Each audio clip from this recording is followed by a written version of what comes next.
Assalamualaikum warahmatullahi wabarakatuh. Perkenalkan, nama saya Selvia Doranti dengan NIM 1903060004 dari Prodi Peternakan A, Fakultas Pertanian, Universitas Sumatera Utara.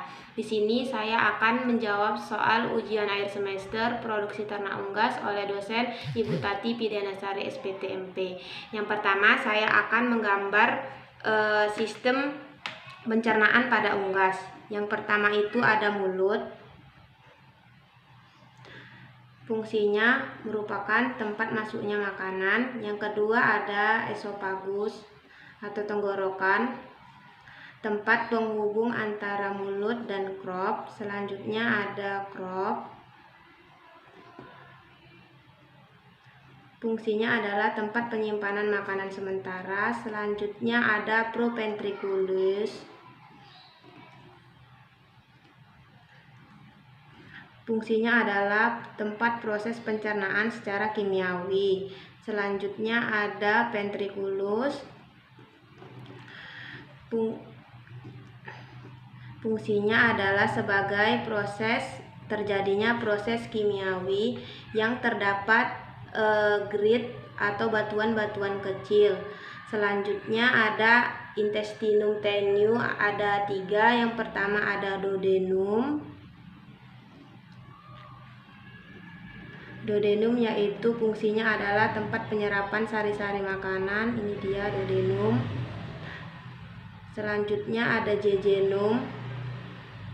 Jejunum fungsinya yaitu tempat penyerapan lemak. Ini. Selanjutnya ada ileum. Fungsinya adalah tempat penyerapan mineral. Selanjutnya ada seka. Seka pada ayam ini terdapat 2 buah. Sini. Fungsinya adalah tidak terjadi proses pencernaan. Selanjutnya ada rektum atau usus besar, yaitu fungsinya untuk terdapat sedikit penyerapan air. Lalu selanjutnya ada kloaka. Ini kloaka. Fungsinya ada 3, yaitu sebagai tempat pengeluaran urin, feses, dan tempat alat reproduksi. Nah, selanjutnya yang kedua itu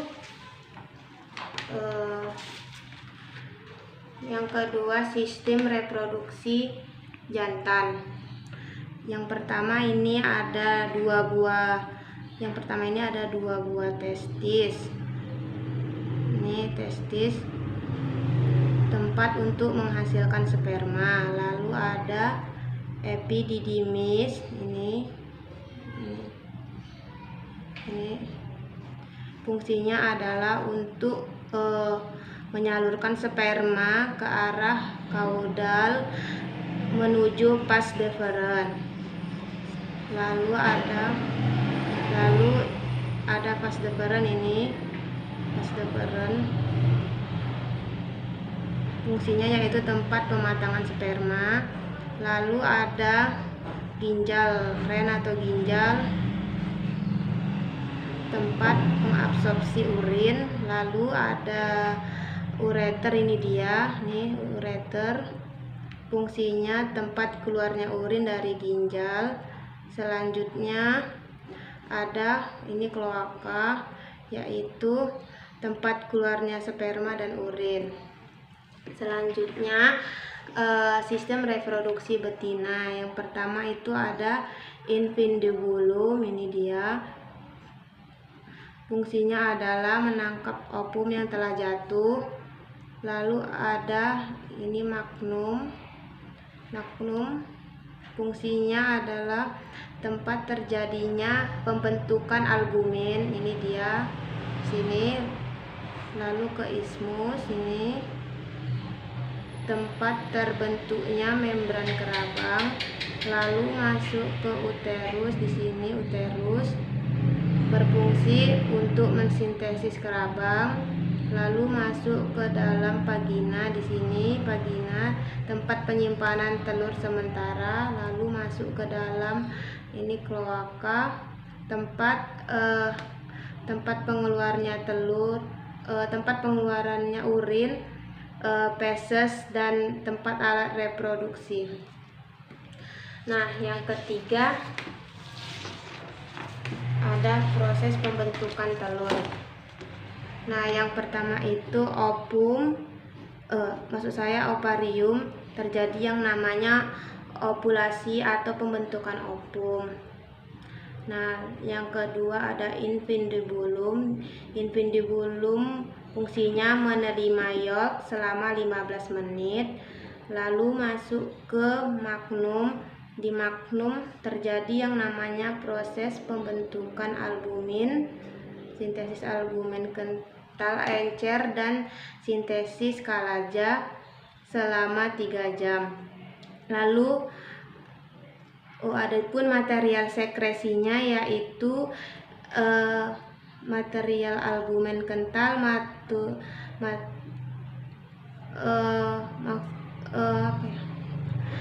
adapun material albumin yaitu material ion inorganik, protein, karbohidrat, dan air.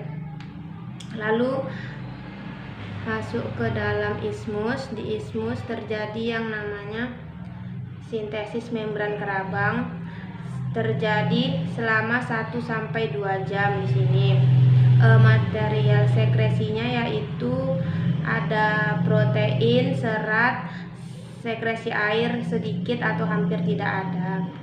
Lalu masuk ke dalam uterus. Di uterus ini terjadi yang namanya sintesis kerabang, terjadi 18-21 jam. Material sekresinya ada Ca2+, K+, dan Na+. Nah, di sini langsung masuk ke dalam vagina. Nih, di vagina tempat terjadinya oviposisi. Lalu masuk ke dalam saluran kloaka. Di kloaka terjadi tempat pengeluaran telur. Selanjutnya soal nomor 4 tentang proses pembentukan kerabang dan albumen. Terlebih dahulu saya akan menjelaskan tentang sintesis kerabang. Proses sintesis kerabang berada di uterus. Sebelum kerabang dibentuk, yolk dibungkus oleh albumen, lalu akan dibungkus terlebih dahulu oleh membran kerabang agar prosesnya lebih mudah. Selanjutnya di dalam plasma darah ada Ca2+, HCO3 dibantu dengan CO dan H2O, kemudian masuk ke dalam mukosa sel. Di sel uterus atau kerabang kemudian dimetabolis CO2, dihasilkan H2CO3. Selanjutnya H2CO3 akan dilepas hanya, lalu akan berubah menjadi HCO3-1 dengan bantuan enzim karbonin anhidrase. Maka masuklah ke dalam komponen cairan untuk membentuk atau menempel kerabang dalam bentuk Ca2+ ditambah HCO3- kemudian menjadi CaCO. H+-nya dibuang kembali ke dalam kelenjar kerabang dan dikembalikan ke plasma darah. Jadi fungsi dari H2O di sini adalah menambahkan HCO3 di dalam kelenjar kerabang dan mengantarkannya di dalam pembentukan kerabang. Jadi komponen utama dalam pembentukan kerabang adalah CaCO3. Selanjutnya saya akan menjelaskan tentang proses pembentukan albumen atau putih telur. Prosesnya dimulai dari nukleus, bahan bakunya ada DNA, RNA, kemudian masuk ke dalam ribosom dalam bentuk mRNA. mRNA pada ribosom namanya mRNA ribosomal kompleks, kemudian ditambah kompleks asam amino, lalu akan membentuk asam amino rantai peptida.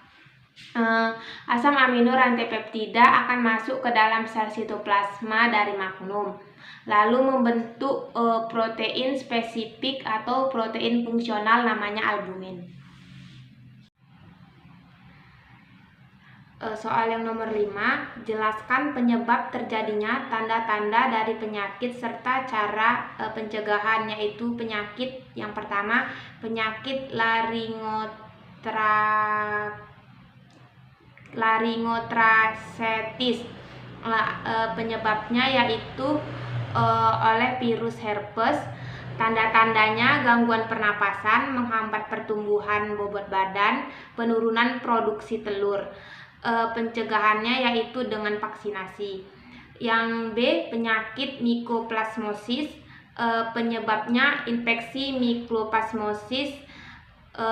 Tanda-tandanya yaitu sulit berjalan, nafsu makan turun, depresi, kekurusan, serta kematian. Pencegahannya yaitu biosecurity, sanitasi, dan vaksinasi. Selanjutnya yang C, penyakit kokidosis. Penyebabnya yaitu diakibatkan karena infeksi protozoa genus